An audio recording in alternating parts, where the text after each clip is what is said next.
নমস্কার, Rishibani institute of Vedic অ্যাস্ট্রোলজির পক্ষ থেকে স্বাগত জানাই আজকের জ্যোতিষ আলোচনায়। আমি শান্তনু আপনাদের সঙ্গে। আলোচ্য বিষয় বিশুদ্ধ জ্যোতিষ। আমরা আলোচনা করব মেষ রাশির বিষয়ে। বিভিন্ন গ্রহ আমাদের উপরে প্রভাব বিস্তার করে এবং সেই গ্রহদের প্রভাব এটাই কিন্তু আমাদেরকে নিয়ন্ত্রণ করে। প্রত্যেকটি গ্রহের প্রভাব আমাদের উপরে থাকলেও কোনো কোনো বিশেষ গ্রহের প্রভাব আমাদের উপরে বেশি প্রভাব বিস্তার করে। যেমন হতে পারে মেষ রাশির উপরে মঙ্গলের প্রভাব বিস্তার করেছে, হতে পারে মেষ রাশির মানুষের উপরে বৃহস্পতির প্রভাব বিস্তার করেছে। এই ধরনের প্রভাবগুলি নিয়েই আমরা আজকে কিছুটা আলোচনা করব এবং জীবনের বর্তমান সমস্যাগুলিকে এর সঙ্গে ম্যাচ করানোর চেষ্টা করব। ধরে নিন আপনি একজন মেষ রাশি বা লগ্নের মানুষ এবং মেষের প্রভাব আপনার মধ্যে রয়েছে।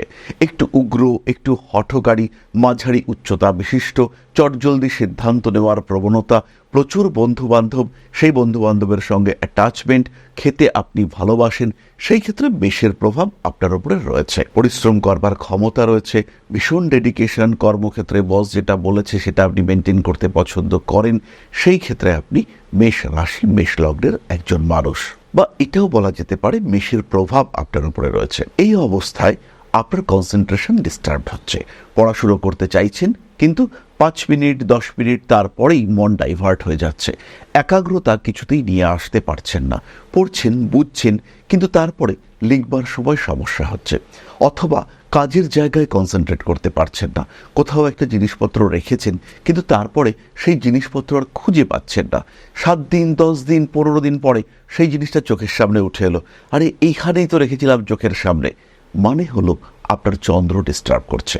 মায়ের সঙ্গে সম্পর্ক নষ্ট হচ্ছে, মায়ের সঙ্গে দূরত্ব বাড়ছে। মা বাবা ভাই বোন পরিবার ক্রমাগত যেন এদের জন্য করেই যাচ্ছেন, কিন্তু এদের আপনার প্রতি এক্সপেকটেশন সেটাও ক্রমাগত বাড়ছে।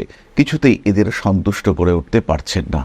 এই সমস্যা যদি আপনার ক্ষেত্রে হয়ে থাকে তাহলে আপনার চন্দ্র ডিস্টার্বড হয়ে আছে। পড়াশুনো মনেও থাকছে কিন্তু পরীক্ষার সময় গিয়ে ভুলে যাচ্ছেন। কিছুতেই সেভিংস করতে পারছেন না।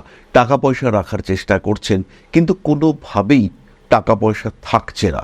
আয় তো করছেন, মনে হচ্ছে প্রচুর টাকা আয় করি, কিন্তু সেই টাকা ধরে রাখতে পারছি না। রিলেশনশিপগুলোতে বারবার ডিস্টারবেন্স চলে আসছে। মানসিক দিক থেকে কারণে অকারণে অবসন্নতা ফেস করছেন। যেন আপনি ভীষণ ক্লান্ত, কতদিন রাতে ঘুম হয়নি, অথচ দিব্যি সব কিছু ঠিকঠাক আছে। একটা অদ্ভুত ক্লান্তি কাজ করছে আপনার মধ্যে। তার সঙ্গে সঙ্গে কিছুতেই মানসিক দিক থেকে স্থির হতে পারছেন না। বারবার আপনার পোশাক ময়লা হয়ে যাচ্ছে। যেখানে সেখানে জামা কাপড়ে মনে হচ্ছে দাগ লেগে গেল। সুন্দর পরিষ্কার সাদা জামা পরে বেরোলেন, বাড়িতে এসে দেখলেন জায়গায় জায়গায় ধুলোর ছাপ লেগে গেছে। কারণ আপনার বৃহস্পতি পীড়িত হয়ে রয়েছে। দেবগুরু বৃহস্পতি ডিস্টার্ব হয়ে থাকার কারণে এই সমস্যাগুলো বারবার আপনার সঙ্গে ঘটছে। এই ক্ষেত্রে কিন্তু আপনার জ্যোতিষ বন্ধুর পরামর্শ গ্রহণ করতে হবে। অথবা এই ক্ষেত্রে আপনি কিন্তু সিট্রিন ব্রেসলেট ধারণ করতে পারেন। 5মুখী রুদ্রাক্ষের ধারণ, সেটাও কিন্তু আপনার জন্য ভীষণ পজিটিভ। ছোট ছোট শিশুদের সঙ্গে ভালো সম্পর্ক রাখলেও আপনি বেশ ভালো রকম পজিটিভ রেজাল্ট পেতে পারেন। এরপরে আসি আরেকটা অদ্ভুত সমস্যায়। প্রচণ্ড পরিশ্রম করতে হচ্ছে। যে কাজ একবারে হয়ে যাওয়া উচিত সেটা একবারে হচ্ছে না। কন্টিনিউয়াসলি ডিস্টারবেন্স দেখতে পাওয়া যাচ্ছে। বারবার করতে কাজটায় সাকসেস নিয়ে আসতে পারছেন আপনি। কারণে অকারণে শত্রুতা তৈরি হচ্ছে। কোনোভাবেই আপনি জড়িত নন কিন্তু আইনি সমস্যায় আপনাকে জোর করে জড়িয়ে দেওয়া হলো। এরকম ঘটনা ঘটতে পারে আপনার সাথে। আর যদি এরকম ঘটনা ঘটে তার মানে আপনার বুধ পীড়িত রয়েছে। আরও একটি বিষয় বেশ লক্ষ্য করবেন, এটা মেষের ক্ষেত্রে খুব বেশি দেখতে পাওয়া যায়। হঠাৎ করেই হাত কাঁপতে শুরু করলো। হঠাৎ করেই লেখালেখি করছিলেন, সেই লেখা কম্পিত হতে শুরু করলো। এটা মেষের ক্ষেত্রে হবে, বারবার হবে যদি বুধ পীড়িত থাকে। এই ক্ষেত্রে অবশ্যই মেষ ধারণ করতে পারেন ক্লিয়ার ক্রিস্টাল এবং গ্রিন অ্যাভেঞ্চুরিন। খেয়াল রাখতে হবে এককভাবে গ্রিন অ্যাভেঞ্চুরিন নয়, তার সঙ্গে ক্লিয়ার ক্রিস্টাল অথবা রেড জাসপার, এই দুটোর একটা ধারণ করা উচিত। তখনই কিন্তু মেষ এখান থেকে ভালো রেজাল্ট পাবেন। পরবর্তী আরেকটি ঘটনার কথা বলি। যাই করছেন না কেন ঠিক সময় মতো জিনিসটা বিগড়ে যাচ্ছে। বলে না তীরে এসে তরি ডুবছে, আপনার ক্ষেত্রেও সেটা হচ্ছে। কোনো একটা কাজ প্রায় কমপ্লিট করে নিয়ে এসেছিলেন কিন্তু সেই কমপ্লিশনের ঠিক আগে হঠাৎ বিগড়ে গেল। কাজটা প্রায় শেষ হয়ে এসেছিল, এমন সময় লোডশেডিং হয়ে গেল এবং আপনার সেভড ডেটা এটা নষ্ট হয়ে গেল। প্রেমিক কিংবা প্রেমিকা এরা আপনাকে কিছুতেই ভরসা করতে পারছে না, কোনো কারণ নেই, আপনার কোনো দোষ নেই, কিন্তু কিছুটা বদনাম হয়ে যাচ্ছে। এর কারণ কিন্তু আপনার মঙ্গল খারাপ হয়ে রয়েছে। প্রচণ্ড রেগে যাচ্ছেন, প্রচণ্ড রাগ নিয়ন্ত্রণ রাখতে পারছেন না, সবসময় যেন মনের মধ্যে পেটের মধ্যে খিদে কাজ করছে, খেতে চাইছেন, খাওয়ার পরে শরীরও খারাপ হচ্ছে, প্রেশার বেড়ে যাচ্ছে, কিন্তু তাও আপনার মনে হচ্ছে আরেকটু খাই, কারণ আপনার মঙ্গল খারাপ। এই ক্ষেত্রে আপনাকে ধারণ করতে হবে, চোখ বুজে ধারণ করতে হবে রেড জাসপার ব্রেসলেট। আবার এটা হতে পারে রিলেশনশিপে অশান্তি হয়ে রয়েছে, কিছুতেই প্রেমিকাকে মানাতে পারছেন না, প্রেমিকের জন্য কি না করেছেন, তার জীবনকে স্টেবল করে তোলার দায়িত্ব আপনি নিয়ে নিয়েছেন, তাকে ভালো রেখেছেন কন্টিনিউয়াসলি, সেই অবস্থায় সেই মানুষটা আপনাকে দেখতে পারছে না। একটা সময় যে মানুষটা আপনাকে ছাড়া সময় কাটাতে পারতো না, আপনাকে ঘিরে যার দুনিয়া ছিল, সে কিন্তু এখন আপনার দিকে তাকাচ্ছেও না, ফিরে আপনাকে দেখতে পারছে না, আপনার প্রত্যেকটি কাজ তার কাছে বিষতুল্য লাগছে। এটা হচ্ছে কারণ আপনার শুক্র খারাপ। সেভিংস কিছুতেই করতে পারছেন না, টাকা পয়সা নষ্ট হচ্ছে, বাড়িতে লেগে রয়েছে ক্রমাগত অসুস্থতা, আজকে বাবা, কালকে মা, পরশু আপনি নিজে, তারপরের দিন বউ, কোনো না কোনো কারণে শারীরিক দিক থেকে সমস্যার মধ্যে রয়েছেন। এই সমস্যার কারণ হলো আপনার শুক্র ডিস্টার্বড হয়ে রয়েছে। দামি জিনিসপত্র হাত থেকে পড়ছে, ভাঙছে, কারণে অকারণে হাত থেকে মোবাইল ফোনটা পড়ে গেল এবং স্ক্রিন গার্ড তো ভাঙলই, স্ক্রিনটাতেও স্ক্র্যাচ চলে এলো। এটা হতে পারে কারণ আপনার শুক্র খারাপ হয়ে রয়েছে। খুব কাছের বন্ধু, ভীষণ ভীষণ কাছের বন্ধু, একদম অন্তঃপ্রাণ বন্ধু, তার সঙ্গে ডিটাচড হয়ে পড়লেন কারণ আপনার শুক্র খারাপ। পার্টনারশিপ ব্যবসায় কন্টিনিউয়াসলি লস করছেন, টাকা তো দিয়ে যাচ্ছেন কিন্তু সেই টাকার রিটার্ন রিফান্ড কিচ্ছু পাচ্ছেন না, কন্টিনিউয়াসলি ইনভেস্ট করে যাচ্ছেন কিন্তু উল্টো দিক থেকে কিছু প্রাপ্তি সেটা হচ্ছে না আপনার ক্ষেত্রে, কারণ আপনার শুক্র খারাপ। ইম্পোর্ট এক্সপোর্টের ব্যবসা করবার পরিকল্পনা এসেছে, মেষ খুব ভালো করেন এক্সপোর্ট ইম্পোর্টের ব্যবসা, এটা মেষের জন্যই যেন এই ব্যবসাটা খুব ভালো, বেশ এই কাজটি করেন, কিন্তু আলটিমেটলি টাকা আটকে থাকছে, পেমেন্ট অর্ডার হয়ে যাওয়া সত্ত্বেও আলটিমেটলি আপনি টাকা পাচ্ছেন না, জনপ্রিয়তা কমছে, পার্টনারশিপ ইস্যু তৈরি হচ্ছে, যারা মালপত্র কিন্তু আপনার থেকে তারা ডিস্টার্বড হচ্ছে, কারণ আপনার শুক্র খারাপ। যার সঙ্গে আজকে সম্পর্ক খুব ভালো ছিল তার সঙ্গে ধীরে ধীরে সম্পর্ক খারাপ হয়ে যাচ্ছে, কোনোভাবেই এই অ্যাটাচমেন্ট রাখতে পারছেন না, তার কারণ একটাই, আপনার শুক্র জন্মকুণ্ডলিতে পীড়িত হয়ে রয়েছে অথবা ডিস্টার্বড হয়ে রয়েছে। এর সঙ্গে সঙ্গে এই মুহূর্তে মেষ রাশি বা লগ্নের মানুষদের একাদশে রাহু, দ্বাদশে শনিদেব অবস্থান করে রয়েছেন, বেশ পীড়িত অবস্থাতেই কিন্তু মেষ রয়েছেন।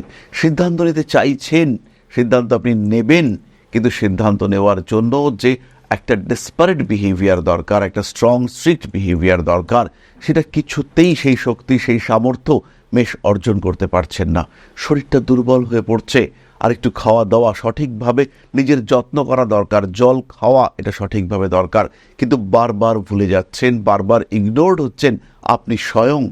তার কারণ একটাই, আপনার শুক্র ডিস্টার্ব হয়ে রয়েছে। দীর্ঘদিন ধরে সন্তান প্রাপ্তির চেষ্টা করে আসছেন, কিন্তু সন্তান প্রাপ্তির ক্ষেত্রেও আসছে বারবার বাধা, কিছুতেই সন্তান প্রাপ্ত হতে পারছে না। তার কারণ কিন্তু দুটো, একটা বৃহস্পতি আপনার কুণ্ডলিতে পীড়িত, আর দ্বিতীয়ত শুক্র আপনার কুণ্ডলিতে পীড়িত হয়ে রয়েছে। পুরুষদের ক্ষেত্রে স্পার্ম কাউন্ট কমতে পারে, মেয়েদের ক্ষেত্রে ওভুলেশন ডিস্টার্ব হতে পারে, কিংবা হচ্ছে গিয়ে পিরিয়ডিক সাইকেলে কোনো সমস্যা আসতে পারে। কারণ একটাই, আপনার জন্মকুণ্ডলিতে শুক্র, বুধ, বৃহস্পতি এরা পীড়িত অবস্থায় রয়েছে। লাস্টলি আমি বলবো, কারণে অকারণে শত্রুতা তৈরি হচ্ছে। আপনি ঠিক করেছেন, ডিসিশন নিয়েছেন প্রতিবাদ করব না, কিন্তু সেখানেও প্রতিবাদ হয়ে গেলেও প্রতিবাদ করতে বাধ্য হলেন আপনি। এমন জিনিস ঘটলো আপনার সাথে যা সহ্য করা যায় না, মানা যায় না, আপনার ন্যায্য প্রতিবাদ, কিন্তু তৈরি হলো আপনার একগুচ্ছ শত্রুতা। যে শত্রুতা ওভারকাম করা, যে শত্রুতা অ্যাভয়েড করা রীতিমতো দুঃসাধ্য, কারণ আপনার বুধ এবং শুক্র পীড়িত হয়ে রয়েছে। সবচেয়ে বেশি পীড়িত হয়ে রয়েছে আপনার বুধ, এবং তার কারণেই কিন্তু আপনি কিছুতেই সিস্টেমগুলোকে ম্যানেজ করতে পারছেন না, কন্ট্রোল রাখতে পারছেন না নিজের ওপর। ষড়ঋপু এরা আপনাকে ডিস্টার্ব করে চলেছে, এবং এই ষড়ঋপুর প্রকোপে আপনি কিন্তু পীড়াগ্রস্ত হয়ে চলেছেন। তাহলে মেষ রাশি তার জীবনের জ্বলন্ত কতগুলি সমস্যা আমরা উপলব্ধি করতে পারলাম, এবং কেন, কোন গ্রহের কারণে এই সমস্যা সেটাও আমরা একটা সাধারণ ধারণা প্রাপ্ত হলাম। জন্মকুণ্ডলিতে 9টি গ্রহ রয়েছে, জন্মকুণ্ডলিতে লগ্ন রয়েছে, তার ডিগ্রি রয়েছে, নাক্ষত্রিক অবস্থানগুলি রয়েছে, দশা রয়েছে, অষ্টক বর্গ রয়েছে এবং বর্গ কুণ্ডলী তারা রয়েছে। কর্মক্ষেত্রের জন্য রয়েছে দশাংশ কুণ্ডলী, বিবাহিত জীবন, পরিপূরক কুণ্ডলী, সামগ্রিক বিচারের জন্য রয়েছে নবাংশ কুণ্ডলী। তার সঙ্গে সঙ্গে আরও প্রত্যেকটি বিষয়ের জন্য ইন্ডিভিজুয়াল কুণ্ডলী সাপোর্ট রয়েছে। সুতরাং মেষ রাশি মেষ লগ্নের মানুষ তারা যদি ভোগেন, কেন ভুগছেন সেটাকে আইডেন্টিফাই করতে হবে এবং তারপরে খুঁজে বার করতে হবে সঠিক প্রতিকার। তখনই কিন্তু আপনি ভালো থাকতে শুরু করবেন, তখনই কিন্তু আপনার জীবনের বাধা বিপত্তি সমস্যা এগুলি কাটতে দেখতে পাওয়া যাবে। প্রেম ভালোবাসা এই ধরনের সেন্সিটিভ ইস্যুগুলিকে নিয়ে আরেকটু ভাবতে হবে, প্রয়োজন অনুযায়ী প্রতিকার করতে হবে এবং সবচেয়ে বড় বিষয় নিজেকে ভালো রাখার চেষ্টা করতে হবে। মেষ রাশির কতগুলি নেগেটিভ বিষয় রয়েছে, তারা অন্যের জন্য বাঁচতে পছন্দ করেন। পরিবার পরিজন আত্মীয় এদেরকে ভালো রাখাই যেন মেষের দায়িত্ব। নিজেকে অবহেলা করেন মেষ। হঠকারিতা মেষের চরম বৈশিষ্ট্য, ঘাতক বৈশিষ্ট্য। হঠাৎ করেই মেষ রাশি বা লগ্নের মানুষজন নিজের সব টাকা বন্ধুকে দিয়ে দিলেন। বন্ধুর বাড়িতে সমস্যা রয়েছে, নিজের ঘরের টাকা পয়সা সোনাদানা বিক্রি করে বন্ধুকে টাকা দিলেন। তারপরে দিনের শেষে দেখতে পাওয়া গেল আপনার বাড়ির গয়নাগুলি বিক্রি হয়ে গেছে, কিন্তু আপনার বন্ধুর বাড়িতে যে সেই গয়নাগুলো ঠিকঠাক রয়েছে। বন্ধু বিপদে ছিল, কিন্তু তারপরে ধীরে ধীরে সে তার অবস্থা ফিরিয়ে নিয়েছে, কিন্তু আপনি আর সেটা করে উঠতে পারেননি। তো এই ঘটনা মেষের ক্ষেত্রে ঘটে আর বারবার ঘটে। তার জন্য কিন্তু মেষকে অবশ্যই কিছু প্রতিবিধান গ্রহণ করা উচিত। কুণ্ডলী বিশেষে প্রতিকার পরিবর্তিত হয়, আর সেই প্রতিকার সঠিক হলে পরে অবশ্যই ভাগ্যের পরিবর্তনও ঘটতে দেখতে পাওয়া যায়। যাই হোক না কেন, চলে আসবো আমরা আলোচনার পরবর্তী পর্যায়ে। মেষ রাশি বা লগ্নের মানুষদের সঙ্গে যদি এই ঘটনাগুলি ম্যাচ করে, তাহলে কিন্তু অবশ্যই আপনাকে একজন সঠিক জ্যোতিষের পরামর্শ গ্রহণ করতে হবে। জীবনের সমস্ত নেগেটিভিটিগুলিকে রিমুভ করবার চেষ্টা আপনাকেই করতে হবে। তাহলে এবার আমরা চলে আসবো আলোচনার পরবর্তী পর্যায়ে, অর্থাৎ আপনাদের প্রশ্নে জ্যোতিষের উত্তর। তবে তার আগে ছোট্ট একটি বিষয় আপনাদের সঙ্গে শেয়ার করতে চাইব। জ্যোতিষ শেখাটা এতটাও কঠিন নয়। আপনি যদি মনে করেন জ্যোতিষ শিখবেন, তাহলে ঋষিবাণী রয়েছে আপনার পাশে। জ্যোতিষ শিক্ষার জন্য যেটা দরকার, একটা সিস্টেমেটিক সিলেবাস, একটা proper curriculum, best faculty structure এবং তার সঙ্গে সঙ্গে প্রপার এডুকেশন সিস্টেম। এর সাথে সাথে স্টাডি মেটেরিয়াল, নোটস এগুলো তো রয়েছে। আর যদি জ্যোতিষ আপনার শেখার বিষয় হয়, তাহলে শিক্ষার সর্বশ্রেষ্ঠ ক্ষেত্র হলো ঋষিবাণী। বাংলা ভাষায় জ্যোতিষ শিক্ষার ক্ষেত্রে একটাই নাম, সেটা হলো Rishibani institute of Vedic astrology. জ্যোতিষ শিখতে চাইলে, জ্যোতিষকে ভালোবাসতে চাইলে ঋষিবাণী এবং শুধুই ঋষিবাণী। আর যখন শিক্ষক আপনাকে পাশে বসিয়ে হাতে কলমে জ্যোতিষের প্রত্যেকটা সূত্র ব্যাখ্যা করবেন, জীবনে তার প্রয়োগ শেখাবেন, তখন জ্যোতিষের মাত্রা তো আলাদাই হয়ে উঠবে। তাই হাতে কলমে জ্যোতিষ শিখতে সম্পূর্ণ অফলাইনে এই গুরুমুখী বিদ্যাকে রপ্ত করতে চাইলে সংযুক্ত হন ঋষিবাণী ইনস্টিটিউট অফ ভেদিক অ্যাস্ট্রোলজির সঙ্গে। দমদম ক্যান্টনমেন্টে আদিশক্তি পীঠে এক সম্পূর্ণ আধ্যাত্মিক পরিবেশে জ্যোতিষ শিক্ষার ব্যবস্থা। যারা জ্যোতিষকে ভালোবাসেন, যারা জ্যোতিষকে একটু শিখতে চান, যারা জ্যোতিষ সম্পর্কে প্রকৃত জ্ঞান অর্জন করতে চান, সেই সমস্ত প্রত্যেকটি মানুষের শেষ ঠিকানা হলো Rishibani institute of Vedic astrology. জ্যোতিষকে একটা আলাদা মাত্রায় নিয়ে গিয়ে এই শাস্ত্রকে আপনার জন্য গ্রহণযোগ্য করে তুলতে আমরা রয়েছি আপনার সাথে। যখনই সমস্যা, তখনই আমরা করব আপনাকে সাপোর্ট। জীবনের বাধা বিপত্তি অতিক্রম করতে, নিজের পেশাগত দিক থেকে আরেকটু বলবান করে তুলতে, অর্থনৈতিক দিক থেকে নিজেকে আরেকটু সমৃদ্ধ করে তুলতে এবং একটা সম্মানিত অবস্থান গ্রহণ করতে সরাসরি সংযুক্ত হন Rishibani institute of Vedic astrology. আজই কল করুন ঋষিবাণী ইনস্টিটিউট অফ ভেদিক অ্যাস্ট্রোলজিতে। তাহলে এবার আমরা চলে এসেছি আপনাদের প্রশ্ন পর্যায়ে। প্রশ্ন করেছেন পূর্ণিমা দাস। প্রথমে আপনাকে প্রণাম জানাই পূর্ণিমা দাস। 26শে July 1991, 4:10 PM, place of birth Habra. বিবাহ যোগ আছে কিনা, তা কেমন হবে? Place of birth Habra. সরকারি চাকরির যোগ আছে কিনা? পূর্ণিমা, তোমার জন্মকুণ্ডলিতে লগ্নে রাহু অবস্থান করে রয়েছে, তবে বৃহস্পতি সে কিন্তু তুঙ্গক্ষেত্রে অভিযুক্ত হয়ে রয়েছে অষ্টমে। সরকারি চাকরি প্রাপ্তির সম্ভাবনা রয়েছে তোমার কুণ্ডলিতে। প্রচুর পড়াশুনো করো। বিবাহিত জীবন নিয়ে অল্প বিস্তর অশান্তি থাকবে এবং বিবাহিত জীবনের সমস্যাগুলিকে তখনই তুমি কাটাতে পারবে যখন তোমার প্রফেশনাল ডেভেলপমেন্ট অনেকটাই বেটার হয়েছে। চাকরির ক্ষেত্রে তোমার উন্নতি অন্যান্য দিকগুলিকে অনেকটাই সাপোর্ট দিতে সক্ষম হবে। তাহলে আজকের আলোচনা আমরা আর দীর্ঘায়িত করব না। সবাই সুস্থ থাকুন, ভালো থাকুন। মা শ্রী শ্রী আদিশক্তির আশীর্বাদ, পূর্ণ আশীর্বাদ বর্ষিত হোক আপনাদের উপর।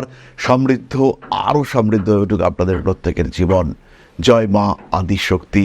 নমস্কার।